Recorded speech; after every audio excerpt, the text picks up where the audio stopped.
S ವಿದ್ಯಾರ್ಥಿಗಳೇ, ಇಲ್ಲಿ ನಿಮಗೆ ಕಳೆದ ಸಾರಿ ಮೊರಾರ್ಜಿ ದೇಸಾಯಿ ಪರೀಕ್ಷೆಯಲ್ಲಿ ಕೇಳಿದಂಥ ಒಂದು ಪ್ರಮುಖ ಪ್ರಶ್ನೆ ಏನಪ್ಪಾ ಅಂದ್ರೆ, ಜೀವಿಗಳು ಮತ್ತು ಅವುಗಳು ಉಸಿರಾಡ್ತಕ್ಕಂಥ ಅಂಗಗಳ ಬಗ್ಗೆ ಒಂದು ಕ್ವಶನ್ ಹಾಕಿದ್ದ. ಅಂದ್ರೆ ಒಂದೇ ಜೀವಿ ಕೇಳಿದ ಮಾನವಂದು, ಯಾವ ಅಂಗದ ಮೂಲಕ ಮಾನವ ಉಸಿರಾಡುತ್ತಾನೆ ಅಂತೇಳಿ. ಅಲ್ಲಿ ಕಣ್ಣು, ಮೂಗು, ಬಾಯಿ, ಶ್ವಾಸಕೋಶ ಅಂತ ಕೊಟ್ಟಿದ್ದ.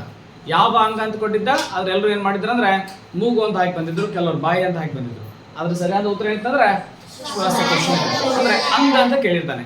ಹಾಗೆ ಇಲ್ಲಿ ನಾವುಗಳನ್ನ ಈ ಫಿಲ್ ದ ಬ್ಲಾಂಕ್ಸ್ ಹೆಂಗ್ ಕೇಳ್ತಾನೆ, ಹಾಗೆ ಏನ್ ಮಾಡ್ತಾನೆ ಅಂದ್ರೆ ಮ್ಯಾಕ್ಸ್ ಆಫ್ ಫಾಲೋಯಿಂಗ್ ವರ್ಡ್ಸ್ ಕಡೆ ಕೇಳ್ತಾನೆ.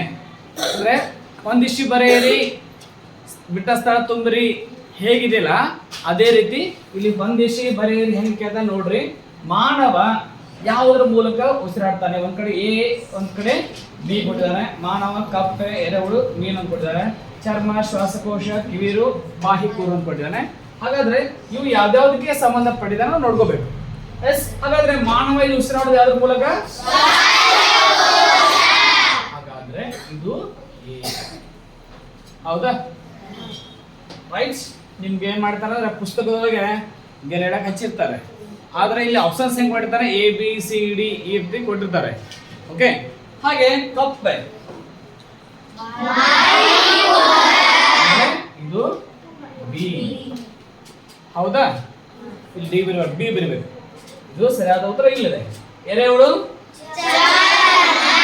ಎರೆಹುಳು ಇದು ಯಾವುದು? ಅಥವಾ ಸಿ ಅಂತ ಹಾಕ್ತೀವಿ, ಅಥವಾ 1 2 3 ಕೊಟ್ಟಾಗ ಇಲ್ಲಿ 1 2 3 ಹಾಕ್ಬೋದು. ಓಕೆ, ಇಲ್ಲಿ 1 2 3 ಇದೆ. ನಾ ಇಲ್ಲಿ ABCD ಬರ್ತೀನಿ, ಮತ್ತೆ ಕನ್ಫ್ಯೂಸ್ ಹಾಕೋಬೇಡಿ. ಅಂದ್ರೆ ಯಾವತ್ತೂ ಕೂಡ ಏನ್ ಮಾಡ್ತಾರೆ, ABCD ಆರ್ಡರ್ ವೈಸ್ ಕೊಟ್ಟಿರ್ತಾರೆ. ಇಲ್ಲಿ 1 2 3 ಕೊಡ್ಬೋದು, ಅಥವಾ ABCD ಕೊಡ್ಬೋದು, ಅಥವಾ ಅ ಬ ಗ ಅಂತಾನೂ ಕೊಡ್ಬೋದು. ಕನ್ಫ್ಯೂಸ್ ಆಗಬಾರ್ದು. ನೆಕ್ಸ್ಟ್ ಯಾವುದು? ಮೀನು. ಯಾವುದು? ಇದನ್ನ ಡಿ ಅಂತ ಬರ್ಕೊತೀವಿ, ಅಥವಾ ಇಲ್ಲಿ 1, ಇಲ್ಲಿ 2, ಇಲ್ಲಿ 4, ಅಥವಾ ಇಲ್ಲಿ 3 ಅಂತ ಕೊಡಬಹುದು. ಇವುಗಳ ರೀತಿ ಮಾಡ್ತಾರೆ. ಇವುಗಳ ಒಂದು ವಿವರಣೆಯನ್ನು ನೋಡ್ತಾ ಹೋದಂತ ಇಲ್ಲಿ ನೀವು ನೋಡಬಹುದು. ಇಲ್ಲಿ ಜೀವಿಗಳು ಉಸಿರಾಟದ ಕೆಲವು ಅಂಗಗಳಂತಿದೆ. ಮಾನವ ಯಾವ್ದ್ರ ಮೂಲಕ ಉಸಿರಾಡ್ತಾನೆ? ಶ್ವಾಸಕೋಶ, ಎರೆಹುಳು, ಚರ್ಮ, ಕಪ್ಪೆ, ಚರ್ಮ ಮತ್ತು ಶ್ವಾಸಕೋಶ, ಬಾಯಿ, ಕುಹರ ಅಥವಾ ಕುಹರ ಅಲ್ಲ, ಹಾಕಿರ ಕುಹರ ಹಾಕತಿ. ಮೀನು, ಹಾಗೆ ಇಲ್ಲಿ ಈ ರೀತಿಯಂತಹ ಒಂದು ಅಂಶಗಳನ್ನ ನಾವು ಏನ್ ನೋಡಿದೀವಿ. ಇದರ ಮೇಲೆ ಎಕ್ಸಾಮ್ ನಲ್ಲಿ ಒಂದು ಕ್ವಶನ್ 100% ಫಿಕ್ಸ್.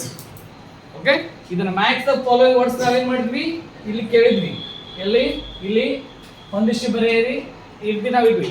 ಅಥವಾ ಇದರಲ್ಲಿ ಬಿಟ್ಟ ಸ್ಥಳ ತುಂಬಿರಿ ಅಂತ ಕೊಟ್ಟು ಕೆಳಗಡೆ 4 ಆಪ್ಷನ್ಸ್ ಕೊಡ್ಬೋದು. ಅಥವಾ ಇಲ್ಲಿ ಕಪ್ಪೆಯ ಉಸಿರಾಟದ ಅಂಗ ಈ ಕೆಳಗಿನಲ್ಲಿ ಯಾವುದು ಅಂತ ಕೊಡ್ಬೋದು, 4 ಆಪ್ಷನ್ಸ್ ಕೊಡ್ಬೋದು. ಹಿಂಗೂ ಕ್ವಶನ್ ಕೇಳ್ತಾನೆ. ಹೆಂಗಾದ್ರೂ ಕೇಳಿ ಒಟ್ಟು ಒಂದು ಕ್ವಶನ್ ಫಿಕ್ಸ್. ಓಕೆ, ಇದು ಉಲ್ಟಾ ಪಲ್ಟಾ ಮಾಡಿ ಆ ಕಡೆ ಈ ಕಡೆ ಮಾಡಿ ಹಿಂದೆ ಮುಂದೆ ಮ್ಯಾಲೆ ಕೆಳಗೆ ಈ ಕಡೆ ಹಾಕ್ಬೋದು, ಅಥವಾ ಇವ್ನ ಈ ಕಡೆ ಹಾಕಿ ಇವ್ನ ಈ ಕಡೆನೂ ಹಾಕ್ಬೋದು. ಕ್ಲಿಯರ್ ಆಗುತ್ತಾ? ಸೊ ಇಲ್ಲಿ ನೋಟ್ಸಲ್ಲಿ ನಿಮಗೆ ನಮ್ಮ ಜ್ಞಾನ ಜ್ಯೋತಿ ಮ್ಯಾಗ್ನೆಟ್ ಪುಸ್ತಕದಲ್ಲಿ ಏನ್ ಮಾಡಿದೀವಿ, ಈ ರೀತಿ ಅಂತ ನೋಟ್ಸ್ ಕೂಡ ಕೊಟ್ಟಿದೆ. ನೋಡ್ರಿ ವಿದ್ಯಾರ್ಥಿಗಳು, ಮತ್ತೊಮ್ಮೆ ಇದರ ಲಕ್ಷ್ಯ ಇರಲಿ. ಮಾನವ, ಶ್ವಾಸಕೋಶ, ಎರೆಹುಳು, ಚರ್ಮ, ಹಾಗೆ ಕಪ್ಪೆ, ಶ್ವಾಸಕೋಶ ಮತ್ತು ಚರ್ಮ ಅಥವಾ ಬಾಯಿಕೂರು ಅಂತ ಕರಿತೀವಿ. ಇಲ್ಲಿ ಮೀನು, ಕಿವಿಲಿಗಳು. ಓಕೆ. ಎಸ್, ಇಲ್ಲಿ ಮುಂದೆ ಹೋದಂತೆ